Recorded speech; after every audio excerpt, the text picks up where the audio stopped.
Assalamualaikum warahmatullahi wabarakatuh.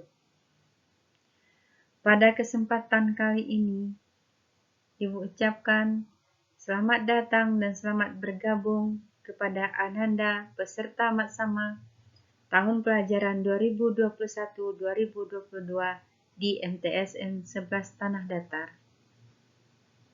Baiklah Ananda sekalian, pada kesempatan kali ini, sebelum kita masuk pada materi berikutnya, alangkah baiknya kita berserah diri kepada Allah dengan membacakan doa Bismillahirrahmanirrahim. Alhamdulillahirabbil alamin.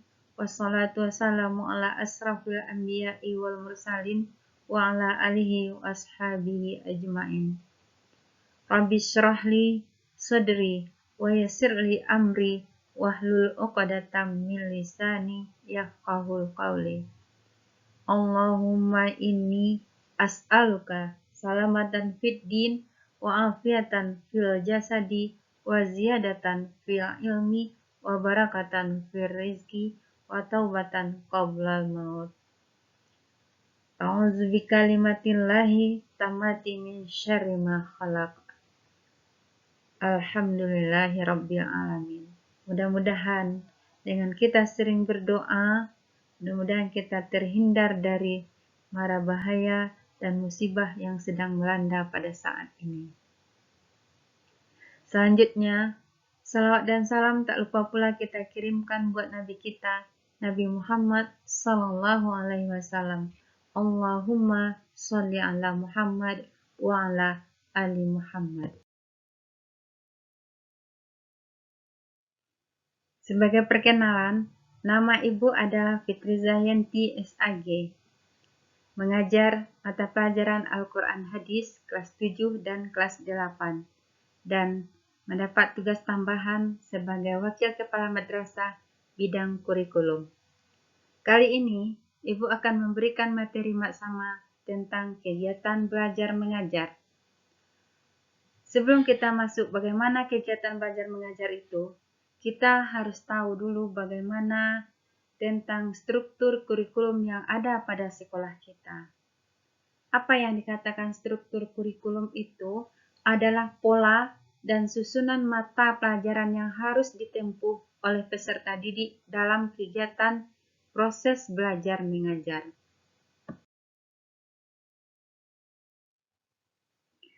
Pada tahun pelajaran 2021-2022,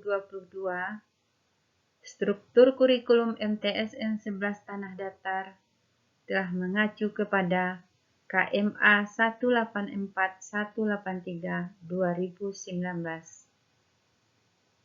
yang mana kurikulum tersebut tersusun dalam strukturnya yang terdiri dari kelompok A dan kelompok B. Pada kelompok A, terdiri dari mata pelajaran agama dan umum, mata pelajaran Al-Quran Hadis, yang terdiri dari 2 jam pelajaran, yang kedua Akidah Akhlak, 2 jam pelajaran, 3 Fikih, 2 jam pelajaran, 4 SKI, 2 jam pelajaran, yang kelima Pendidikan Pancasila dan Kewarganegaraan 3 jam, yang berikutnya Bahasa Indonesia 6 jam, Bahasa Arab 3 jam, Matematika 5 jam, Ilmu Pengetahuan Alam 5 jam, Ilmu Pengetahuan Sosial 4 jam, Bahasa Inggris 4 jam, Seni Budaya 2 jam, Pendidikan Jasmani, Olahraga dan Kesehatan 3 jam, Prakarya 2 jam, Muatan Lokal yaitu tahfiz 2 jam. Jumlah seluruhnya adalah 47 jam. Ini adalah struktur kurikulum di masa normal.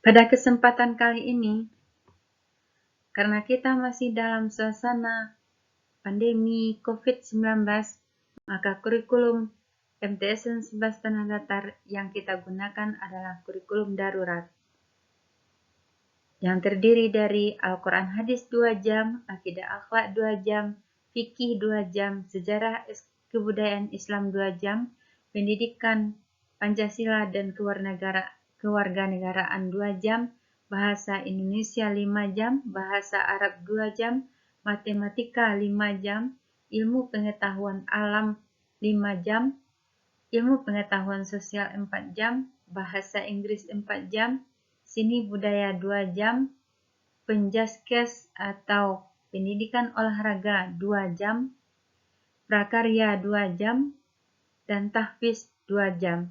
Jumlah seluruhnya adalah 43 jam. Dengan durasi belajar kita adalah selama 30 menit.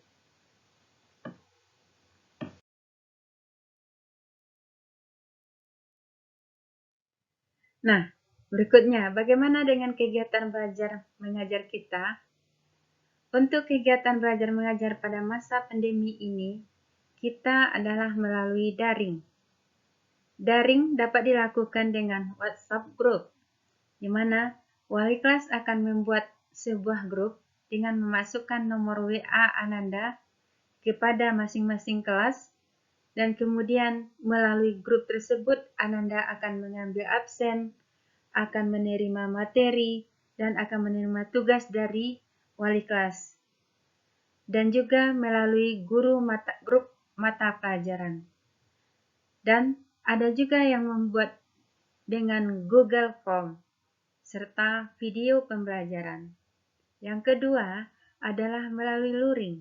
Luring dilakukan dengan memberikan tugas kepada siswa yang tidak bisa untuk melaksanakan pembelajaran dengan daring. Berikutnya adalah kegiatan rutin belajar mengajar. Nah, kegiatan rutin belajar mengajar ini tetap kita lakukan sebagaimana biasanya pembelajaran normal, yaitu dengan memulai berdoa sebelum mulai pelajaran, kemudian ada membaca Al-Quran atau surat pendek, dan melaksanakan sholat duha, mengucapkan salam, bersikap santun, dan banyak lagi yang lainnya yang dapat kita lakukan di saat normal.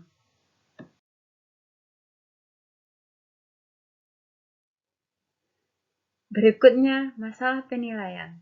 Untuk tercapai tidaknya suatu kegiatan yang kita lakukan, maka kita adakan suatu penilaian atau evaluasi. Dalam kegiatan pembelajaran, ada 3 penilaian yang dilakukan. Yang pertama adalah penilaian pengetahuan. Penilaian pengetahuan akan Ananda dapat atau akan Ananda ikuti dengan 3 hal. Yang pertama adalah ulangan harian. Setelah setiap KD atau setelah setiap satu KD yang dilaksanakan oleh guru mata pelajaran, Ananda akan melaksanakan ulangan harian. Yang kedua, penilaian tengah semester. Penilaian tengah semester itu dilakukan setelah 2 bulan atau 3 bulan setelah pembelajaran. Yang ketiga adalah penilaian akhir semester, yaitu penilaian yang sudah dilakukan selama 6 bulan pertama dan 6 bulan kedua. Yang keduanya adalah penilaian keterampilan. Penilaian keterampilan dapat dilakukan dengan cara praktek, unjuk kerja, portofolio, dan proyek. Dan yang ketiga adalah penilaian sikap. Sikap terdiri dari penilaian sikap sosial dan penilaian sikap spiritual. Bagaimana kerjasama Ananda, bagaimana ibadah Ananda, bagaimana kejujuran, bagaimana ketekunan Ananda dalam belajar, semuanya dirangkum dalam sikap.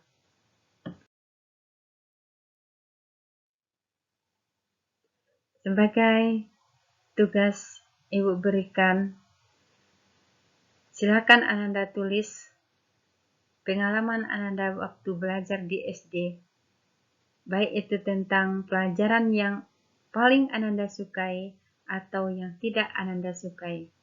Silakan nanti dikirim ke grup WA wali kelas.